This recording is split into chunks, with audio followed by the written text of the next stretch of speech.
I mean, he had, I think it was like 6 for 155 and 2 touchdowns on the weekend.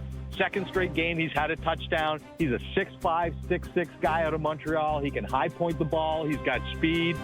We don't usually see rookie Canadian receivers, splash like this in their first 2 months in the league. So, there are a few things going right in Calgary, but definitely Vernon Adams. I mean, it's such a luxury for a rebuilding team to be able to go out and find a player like that right in the heart of his prime and start to build around him.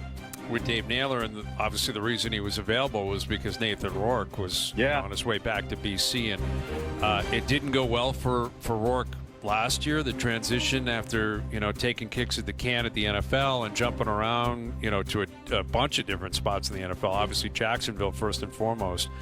But the last few weeks he's looked pretty good. I mean, they just laid a beating on Struddy's Elks in his backyard, Edmonton, and he's very efficient in terms of throwing. He didn't have to run the ball because they were winning so big the other on Sunday night, I believe it was. But the previous few games, his legs look better. Like, that's what he was right now, before he had that really tough injury a couple years ago. Like, he was a dual threat with his arm, with his legs. He looks like he's pretty close to being back to form from my standpoint. Where do you stand on Nathan Rourke and him possibly getting back to that MOP status? I very much agree with you, Brian. I think we saw it right in week number 1 in their first win against the Elks. And, then he has the injury the next couple of weeks. And, it's an oblique, so it's the kind of thing that takes some time to heal. And, he's taken practice in first team one day and then not the next. And that kind of in and out of the lineup thing he was working. But I thought he played very well in the game the other night. Look, I'm not surprised here. Nathan Rourke's 27 years old, so he's not a kid anymore. He's right in the heart of his prime. And look, when you come back to the National Football League in midseason, there's not much of a history of guys like really coming back and lighting it up the second half of the year. I mean, there were 3 prominent players that came back from the NFL last year. Matthew Betts came back from the Detroit Lions, BC Lions last year, didn't have a great second half. Austin Mack came back from the Atlanta Falcons to Montreal, the receiver. He didn't have a great second half, and neither did Nathan Rourke. And look, I don't know this, but I'm going to speculate that, Nathan Rourke's a kid who grew up in Oakville, dreaming of playing in the National Football League. And, he got himself there. And once you get there in the kind of position he was in as a free agent coming out of the CFL, you need some things to break your way. I mean, it's just the way it is. If Brock Purdy hadn't had everybody fall down in front of him in San Francisco, we wouldn't know who he is. I mean, they just don't make way for 7th-round picks or free agent quarterback. You kind of just need things to fall in your direction to get an opportunity. It never really did for Nathan. And look, I'm sure processing the end of that NFL dream, and I don't want to say it's over for him in the NFL, but the odds are unlikely that he ends up going back. It's just the longer you're here, the older you get, the less opportunity there is to make that jump. So I'm sure that was something that just emotionally was tough for him to process last year, but he's reset himself. I thought he looked kind of burned out at the end of last year, but he's really reset himself this offseason. The Lions are a bit of a work in progress, but I don't think Nathan Rourke is. I think, look, if he's the outstanding player at the end of this year, I will not be surprised at all. And I think he's going to have a very, good season and a long career in the CFL. He really looks like the guy that we saw in 2022 before he went to Jacksonville. Dave, as you know, the Elks turned to some of their alumni to fill some important positions in their organization, including GM and president. Got a new coach. Everything's changed. Are you seeing enough traction that this team is, going to maybe find a different path into the second half?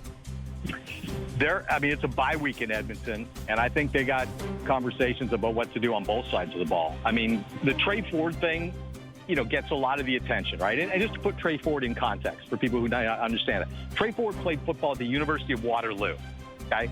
In the last 50 years, the number of U-Sport quarterbacks who have been handed the keys to an offense, not as a fill-in duty, but you're our guy out of the gate, number 1. He's it. There's nobody else. So, he's trying to do something that isn't done very often. He's, again, an athletically freakish player who can, make Lamar Jackson type plays at times, but he also can mess up simple plays. And that's been the variance that people have seen in Trey Ford. And I think there is a discussion in Edmonton about, looking at sort of what is his first 5 games of the season been. It was a big step backwards against BC.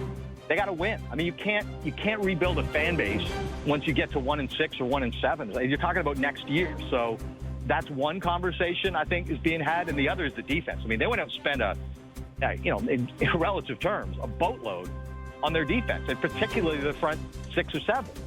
And they have given up the most points per game this season. They've given up the most yards per game this season, and they've given up the most passing yards this season. When you go out and spend the kind of money, I mean, they got a couple of defensive linemen that are making in excess of $250,000, which in CFL money is a lot for a defensive player, and it's just not getting it done. And that, I don't think that makes the assignment for Trey Ford any easier, because as a young quarterback, you don't want to put him in a position where you're chasing scores in the second half, and that's where they've been, most of the time. With Dave Naylor, our TSN CFL NFL reporter and insider. Week 7 of the CFL beginning tonight. Argos in Montreal playing the Alouettes. So a big story that you broke this week. Sean Lemon has been reinstated by the CFL. Stuart Johnston, of course, the new commissioner of the CFL. And Lemon, famously was suspended indefinitely last April for wagering on CFL games. And he's not a young guy. He's, I believe, 36. He's a free agent now. So what does this mean now that he's been reinstated? Are you surprised at all that, what seemed like a lifetime ban actually was about 15, 16 months? And what kind of market is going to be out there for him? Yeah, I would say when a soon-to-be 36-year-old defensive lineman gets suspended indefinitely, that's probably the end of his career. I would have told you that at the time. And, I think part of it was, he appealed his suspension, right? And the basis of his appeal, I believe, was essentially, I didn't know you couldn't do that. And I didn't know you couldn't do that. Was that wrong? Was that wrong, me wagering on games? or nobody formally told me you can't do that. That was essentially his argument, right? What a case. And he went and got independent representation for that. The CFLPA did not represent him in his appeal, which is pretty unusual for a guy to go outside the union and make that argument. So, look, I know the league office was not happy that he appealed, and maybe the fact that there's a new commissioner made this more possible. I think there was also a more contrite version of Sean Lemon in this case, taking counseling, accepting counseling, not talking about the arguments that he made, a year ago. But he lives in Montreal year-round. From my understanding, the Alouettes lobbied on his behalf in the background here. And they do have a degree of interest. I'm kind of surprised they haven't signed him, or they got a little while before we get to kickoff, because